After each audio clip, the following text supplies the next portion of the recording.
I'm in the Giants hat. All right. Good evening. I'll call the SMUD Board of Directors meeting of October 16, 2014 to order. Please join me in the pledge to the flag. This meeting of the SMUD Board of Directors will be cablecast on Metro Cable 14, on Comcast SureWest, and Strategic Technologies Cable Systems. You get to see some of those pumpkins on TV. And these pumpkins are phenomenal. Board meetings are streamed live for customers and other interested parties. These pumpkins are almost a ton each. They're almost 2,000 pounds. It's really, really something. So they're the largest tomato, the largest zucchini, the largest gourd. So let's put our electronic devices in the silent mode while in the auditorium. And these pumpkins are phenomenal. And members of the audience wishing to address the board are requested to fill out a speaker identification form provided by the security officer at the kiosk in the lobby. Please hand your speaker form to a security officer. These pumpkins are almost a ton each. They're almost 2,000 pounds. It's really, really something. Members may speak to items on the agenda on which the board will take action and may also address the board on other agenda items and items not on the agenda but within our jurisdiction during the general comment period. You get to see some of those pumpkins on TV. You will have 3 minutes to present your comments for the largest pumpkin. Remember to direct the comments to the board. The public comments are not intended to be a question-answer period.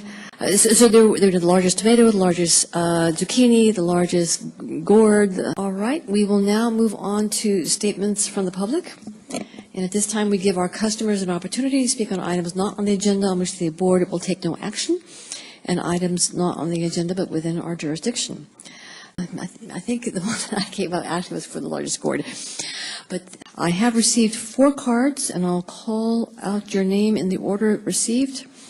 Again, we have 4 cards. So the first speaker is Melissa Andrews, then Eric Windheim, then Diane Craig, and then Mark Graham. And I'll remind you when it's your turn. Our first speaker is Melissa Andrews. And these pumpkins are phenomenal. You get to see some of those pumpkins on TV. So they're the largest tomato, the largest zucchini, the largest gourd. These pumpkins are almost a ton each. They're almost 2,000 pounds. It's really, really something. I think the one that I came up actually was for the largest gourd. But Madam President, directors, staff, my name is Melissa Andrews. Unconscionable, defined as unethical, immoral, indefensible, without conscience. Seems like a scathing indictment of my comments at the September meeting. I don't believe it was a quantum leap to associate cancer deaths with the reality that radiation in all its forms, including smart meter emissions, have contributed to the explosion of cancer rates. Madam Shiroma, you chose to take my comments out of context. Most people know that microwave radiation exposure contributes to cancer with no safe level of exposure. I acknowledged your expertise in evaluating peer-reviewed studies. However, we keep asking for any studies proving that human safety used by SMUD prior to deploying smart meters, and get none. Can you produce irrefutable evidence proving biological safety for real people in real homes in the real world? Nothing less constitutes proof of human safety as required by your own Safety Directive number 6. What standard are you talking about? Let's put unconscionable into context. Let's say hypothetically that we are all subjects in a grand biological experiment with 630,000 smart meters throughout Sacramento County. An essential and reasonable expectation would be the voluntary consent of human subjects. This requires full factual disclosure of the experiment's design and intention, thus enabling informed consent regarding participation. Then, as an added precaution, the human subject should be at liberty to bring the experiment to an end at any time if a physical or mental state has been reached, making continuation seem unbearable. And finally, there must be a scientist in charge who's prepared to terminate the experiment at any stage if there is probable cause to believe that continuation is likely to result in injury, disability, or death to the experimental subject or subjects. What qualified individual in your organization could or would provide these safeguards and advocacy for SMUD's 500,000 experimental subjects? The above requirements for experimentation come from the Nuremberg Code and are the basis for the Code of Federal Regulations, Title 45, Volume 46, issued by the U.S. Department of Health and Human Services. Based on the fact that SMUD has received $127.5 million in federal monies for this effort, might we consider SMUD meters a human experiment to which these regulations apply?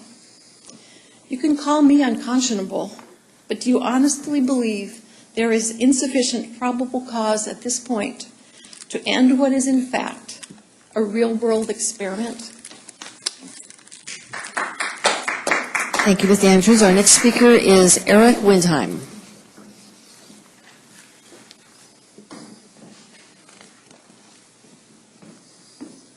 Good evening, board and staff. My name is Eric Windheim, and I am the director of Sacramento Smart Meter Awareness. I'm calling your attention to this letter that was signed by Arlen Orchard and given to me in August of 2012. And the yellow highlighted line says, SMUD has performed extensive research into the safety of smart meters. This letter was labeled as a legal decision. So I thought I'm going to investigate and see what Mr. Orchard says is extensive research. So I did a Public Records Act request, and I examined 16 binders last Friday.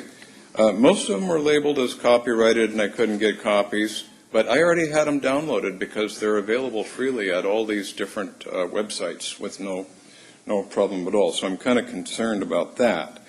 But the documents, the industry documents from EPRI and the other industry groups, they all had something in common. They all said thermal damage is the only possibility that could happen from smart meters, but the FCC prevents that with its regulations, and they're totally responsible for those regulations. And there's no possibility of human or biological damage. It's from one paper to the next, that's the way it is. But then when you look at them, you print out the cover pages of all these reports, and you look at them, you say, oh, okay. So let's see, EPRI's got one in 2010, 2010, 2011, and 2014. The Utility Telecom Council, 2010, CCST, 2011, Edison Electric, 2011, and Silver Springs, 2012. So you realize that this is all after the date that the meters were installed. Mr. Orchard's statement that SMUD performed extensive research is false. It's demonstratively false. He did not produce any documents that showed any research naming smart meters before the meters were installed. And that's kind of getting caught. The meters were installed in 2009 by you and PG&E, and as soon as the reports of bodily injury, harm, and in some cases fires and overbilling, that's when the industry jumped into high gear and started manufacturing these reports. This is called decision-based evidence manufacturing. When you have a big mistake or a bad decision, you've got to have some cover-up. And this sure looks like it. And this looks like a violation of, it shows lack of proper testing on humans. It shows a desperate attempt by the industry to have damage control, or what's also known as CYA.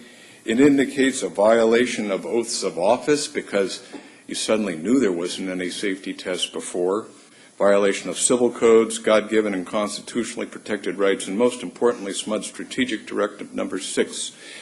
SMUD has subjected all of us to a horribly monstrous biological experiment. And the citizens are being harmed? Your time. Do you want to wrap up? Oh, okay. The remedy is provide a no-cost opt-out to anybody that wants it and return the extortion fees with interest. And I'm very serious about that. It could save you all a lot of misery. Thank you, Mr. Windheim. Our next speaker is Diane Craig.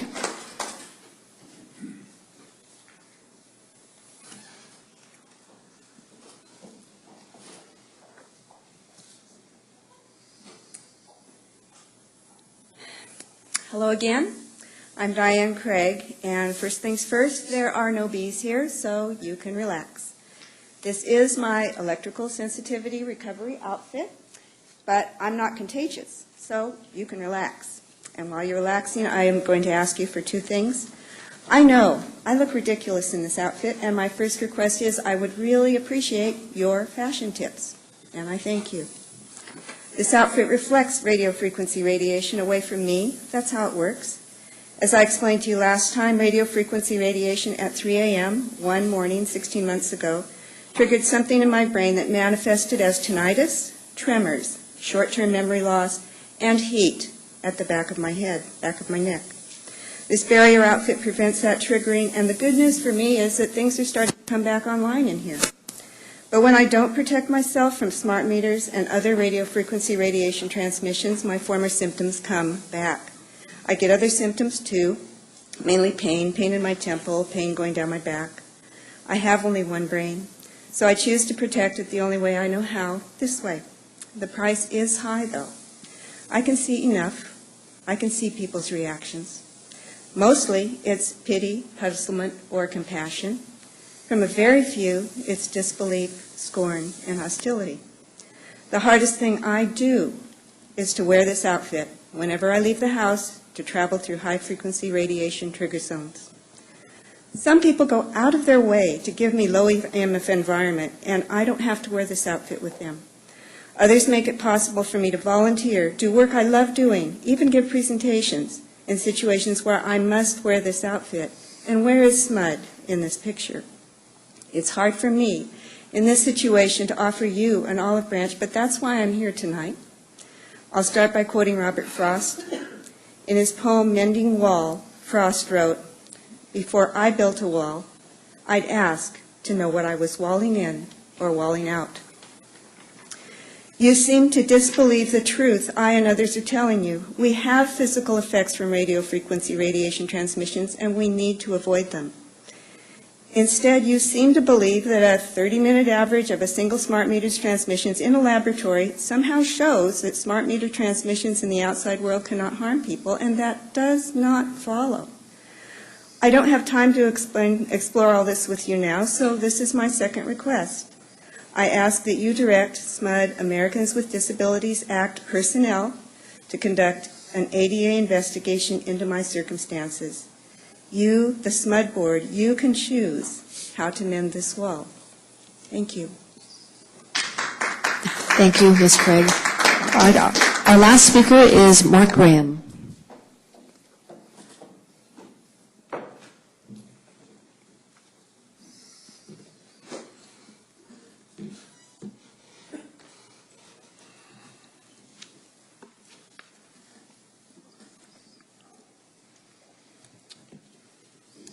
Madam President and members of the board, my name is Mark Graham, and I live in Elk Grove. I'm giving you this flyer as part of the record of this meeting. There's one for each of you and for the general manager, Mr. Orchard. For anybody watching, this flyer describes the health effects of smart meter radiation. You can find more about this at Sacramento Smart Meter Awareness online. On August 2, 2007, this board passed Resolution 07-08-10, adopting the board's determination on the time-based metering and communication standard. That was the date on which this board decided to give everybody a smart meter.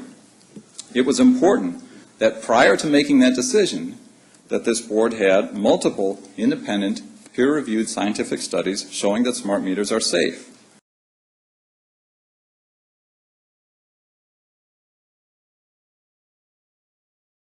That would have been the factual basis for this public policy decision. You did not have them. Where were the studies of health and safety at the time? At the September board meeting, you were asked this question. President Shiroma told us that you worked for 20 years at the Air Resources Board looking in at peer-reviewed studies. Madam President, in your 20 years at the ARB, you did not look at one single independent peer-reviewed scientific study about smart meter radiation. You said, and I quote, "Those studies are out there." Now, if you had actually read or seen any such studies, you would have said so at the time. I don't believe that you have seen any of them since then either. My colleagues have shown you one study after another, and what they show is that smart meter radiation causes multiple human health effects. In particular, we have shown you the Bioinitiative 2012, which was a review of the scientific literature on the health effects of electromagnetic radiation. Have you looked at it? I challenge each member of this board to look at the conclusions page from the Bioinitiative 2012 prior to the next meeting. I'm challenging this board and each member of this board to produce at the next board meeting at least 10 independent, peer-reviewed scientific studies showing that smart meter radiation is safe. By independent, I mean not produced by the electric utility industry or the smart meter industry. I want to see specifics. Identify each study by the name of the principal author, the date, the title, and the journal in which it was published.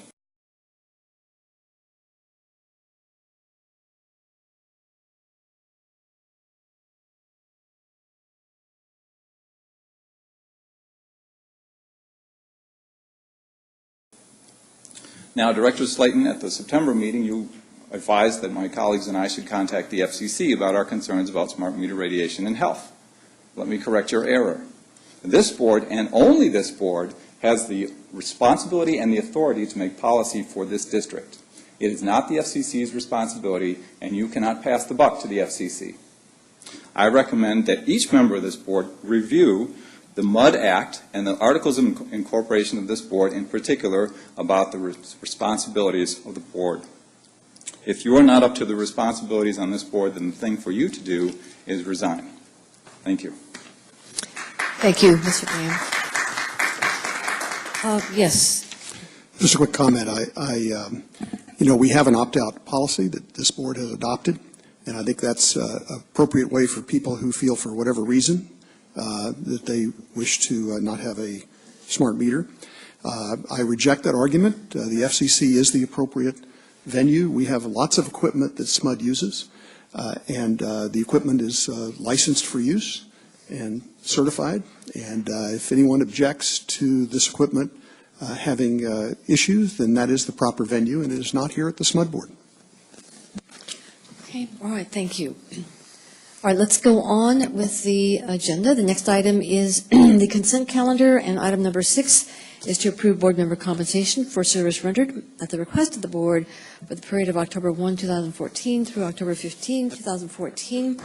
Item number 7 was reviewed at the Policy Committee of October 15, 2014. And so, if there are no corrections, changes, or additions, I'll entertain a motion to approve the consent calendar. So moved.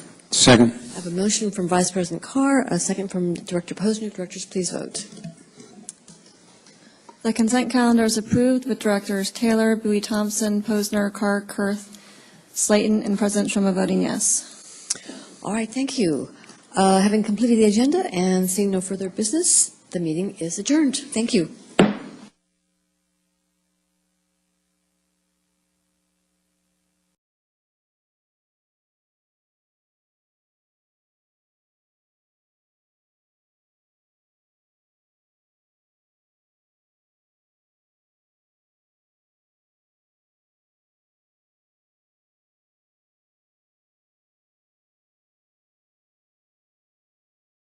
I got to provide a sponsorship check for the largest pumpkin at the Giant Pumpkin Festival in Elk Grove.